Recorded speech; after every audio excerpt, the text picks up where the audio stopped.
let's see. Oh, I've already done that. Check your script. Not a little out, yeah, check the script. No, check. Oops. Read the Well. directions. We have an inspirational reading. And of course, it's from Ernest Holmes, 365 Science of Mind. It's a daily wisdom book. And today, it says, God's law is written in my heart. Since the only life you can have is the life of spirit within you, you need but permit its radiance to flow through you and into your expression. You are surrounded by a dynamic force, a surge of living power. You are immersed in and saturated with the vital essence of life.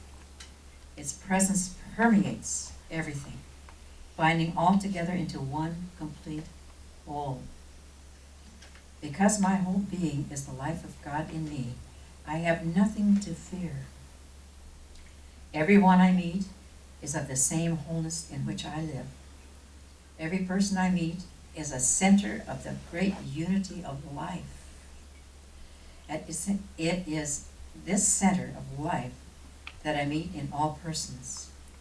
It is this unity in and through all that I respond to. I cannot harm anyone, nor does anyone desire to harm me. Through my circumstance of love, which is the very essence of goodness, I transform any apparent imperfection into the perfect idea of true being. I know people as God knows them. I see everything as God sees it. His law is written in my mind and felt in my heart. I see God everywhere. Thank you, God.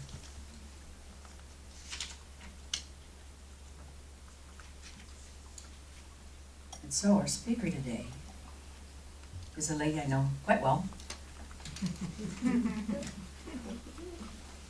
She's really creative. She can figure out things I never even thought to think of. I think, where'd that come from? But she's very talented, very inspiring, a great lady, a very warm heart, most of the time.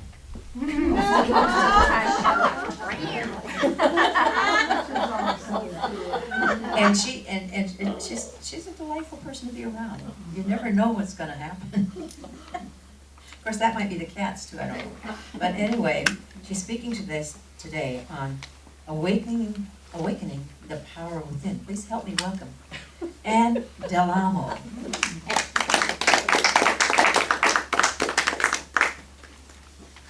Takes one to know one.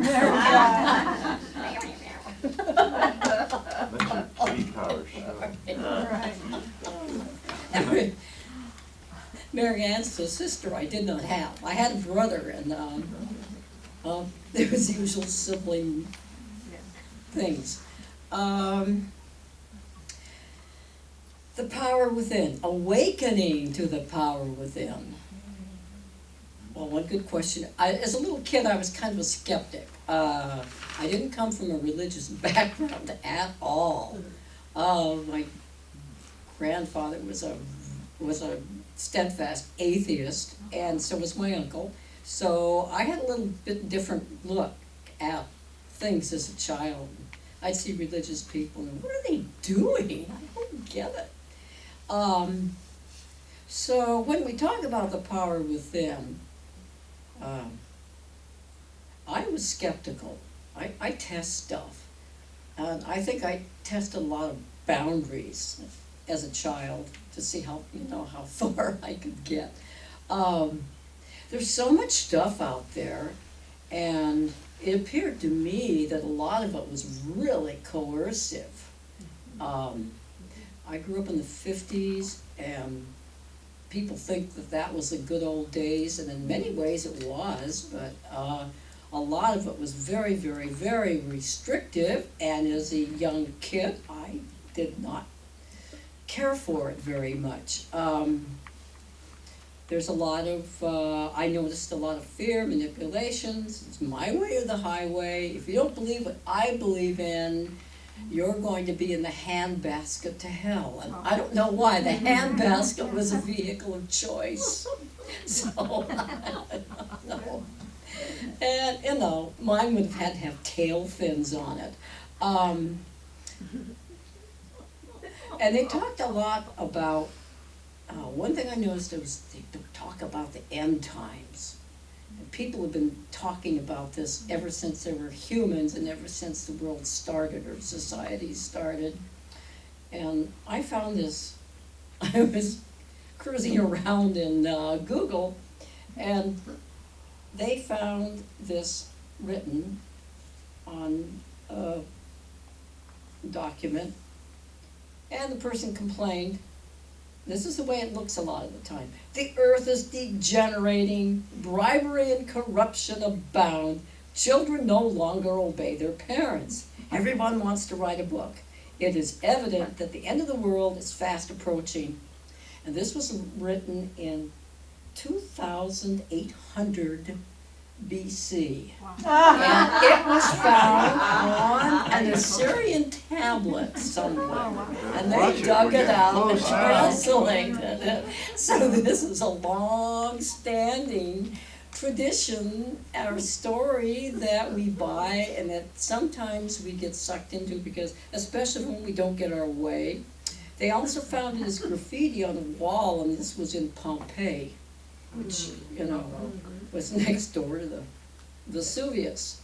And I heard people quoting things from Revelations. And what a story. You could interpret that so many ways, and there's so many interesting discussions about it. But it occurred to me that in 70 AD, the temple in Jerusalem got destroyed by the Romans because the Jews rebelled, and the Romans didn't care for that, so they destroyed Jerusalem as well as the temple, which had been there for hundreds of years and was a very sacred thing. And then in 79 AD, Vesuvius blew up. So there you are back in those times, and people traveled more than we thought, and the word got around, and so people really did think that the world was coming to an end, and it continues to this day. In my computer, I have a little folder, and it has end of the world prophecies. And man, there's so many you can't count. In this century alone, let's say there is online fellowship, October 11th, 2011, Herald Camping, May 21st, 2011, they put up a big billboard. Yes. And Pat Robertson, famous preacher, said that God told him that the world would end in 1982. Could have been something happened in his life. He had to move or do something. And sometimes when you get a disruption, it does feel like the end of the world. And it's hard to change. Y2K, computers won't work. Oh yeah, 2012. Wow. Oh, the Mayans cashed in on that one. And there was a movie that came out that had the best special effects. They were amazing. So here we are, and we get caught in the web of human perception sometimes, and it's formed by culture and experience, education or lack of education, and sometimes just lack of curiosity. It's hard to move past our sense of limitation, and a feeling I think it's like, man, I don't know if I can do that or not. But luckily, a lot of us came out of a tradition that says, well, try it and see what happens. I learned to ride a bike by being told the secret is to go fast and then you won't tip over. And we live on this hill, and so man, I just took off, and then I was going way too fast, so I realized that maybe you'd better find a hedge or a soft spot. Luckily, I didn't get hurt. Hey, I didn't tip over until I hit You this, crashed. yeah, this hedge like down the middle of Florida Street. It's steep. So,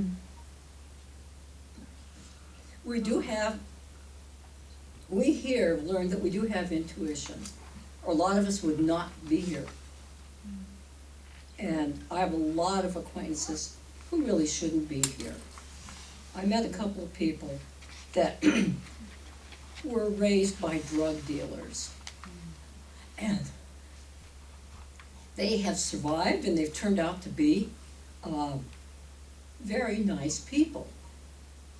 The one is covered with tattoos, but that doesn't matter. And I mean, these are not exactly the kind of parents that you think would be particularly nurturing. And yet, they talked about how they kind of got in touch with, you know, when it was dangerous and when it wasn't, and when to hide and when to run away and such. Sometimes we're lucky in our lives that we develop in a way that where we can sense red flags, like people know before they had the Weather Bureau that there could be tornadoes, and they had storm cellars. You know, the sky would turn green and it was time to, you know, hit the basement. When there was the tsunami in Thailand, the elephants in Sri Lanka sensed it because it hit hard there, and the elephants took off inland into the jungle, and people said, what is the matter with them? Because these things just, you know, it's hard to stop a stampeding elephant. They just took off into the bush and up the hill.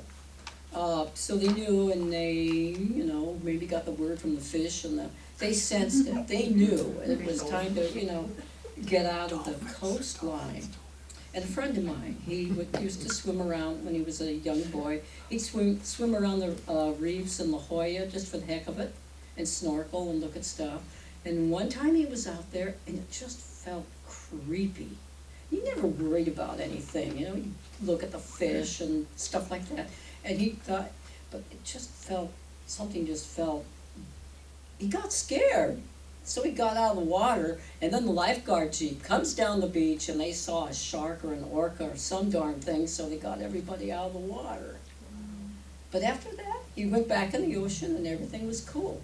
But he knew, he sensed that, you know, it wasn't just like this feeling like, well, maybe I shouldn't go 90 on the freeway, you know, it wasn't that sort of thing. It was just in his normal circumstance, and something told him. Much of us in our so-called civilized society get stuck in autopilot, I know I do, and we don't feel like exploring because it's work and we have stuff to do. And also when we get into green time, new stuff, it requires changing. When an addict or an alcoholic gets sober, they tell you, what do I have to change? Everything. But not all at once. It goes in stages, and it never stops. People who've been in programs or other things for a long time still have things to learn, and there's always new green time, and it's like, oh, the happy trail of destiny, I'm trudging. Just sometimes you just, but we have each other and we have the group. I remember seeing a science fiction, or reading a science fiction story where people in a spaceship had crashed on a planet, and they lived in it for generations, and they didn't do anything. They just, they had jobs where they didn't do anything, and the spaceship supported them. And then the captain of it and the higher-ups told him, well, you can't go outside, it's space, you'll die, and everybody lived in this drudgery for, oh, I don't know, a long time, but finally a couple of people got fed up with it. Hey, we're gonna go to the outer wall and bust the hatch and get out. We can't take this. And they did. And here was this glorious, pristine, beautiful planet that they could sustain themselves. And they were rewarded for their courage. And sometimes we just get so sick of stuff we have to literally bail out. And I think, and many of, I know most of your stories quite well, and I can sense that happened with a lot of us. And nothing else was working, and we did the stuff maybe the church said, or our tradition said, or what we were supposed to be like, and we just kept coming up with the same stuff. So how do we know we have inner power? Well, all we ask ourselves to do here is to test it, see how it works. I learned that if you ride a bike fast, it'll probably stay upright. And then you can learn to steer, or whatever. Or things are awkward, like driving a stick shift. That was fun. But all we ask here is to test and practice what our founders have learned and what we've also learned, and see how it works. I think there must be a manual. It's in inner sensitivity, self-mastery, and those classes. And I always try to read directions before I go off, and use the instruction manual as a mouse pad. But there's that much latitude to learn. We contact our center of divinity in our deep meditation.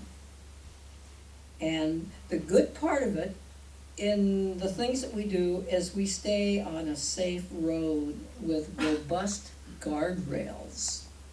Many psychics go off in the universe, and there's, it's like the regular world. There's a lot of static. There's sand, and there's tar pits, and there's still a lot of, at certain levels, there's still a lot of static out there, and it's hard to tune in. And we found ways of doing this, journeying through our messy universe in a way that's clear, in ways that we can test, and in ways that we can see. So we don't get fooled by mirages or appearances. And we learn the power of prayer. And we get results. Sometimes not exactly what we expect, because we always say better or better when we're working on something. And we learn to adjust our attitude and to strengthen our good skills. Because we found that we are responsible for our own journey as we progress with our inner wisdom. And the wonderful thing about it is each person has their own take on it.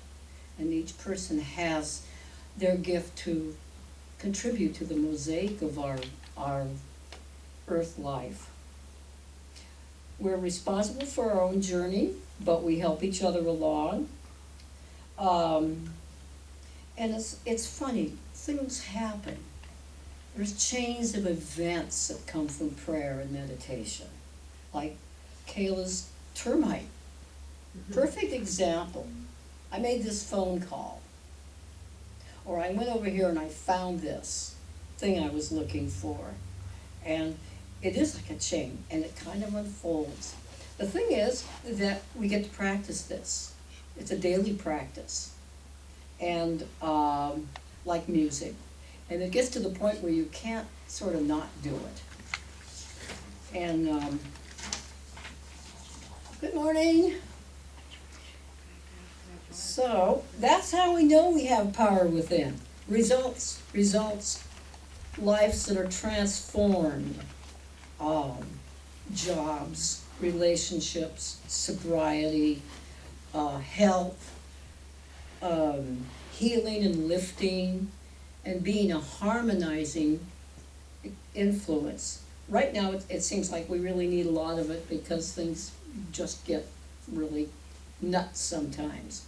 But we've learned how to heal that. First of all, in ourselves, and then we have like ripples on a pond, or it's like when you cook really good food and you funnel the smell out over the neighborhood or over the road, as many restaurants do, and that's attractive. And people are attracted to light, they're attracted to joy, they're attracted to things that relax, attracted to positiveness. And where you have a lot of light, there isn't a heck of a lot of darkness. If there's shadows, they just enhance the situation as it is.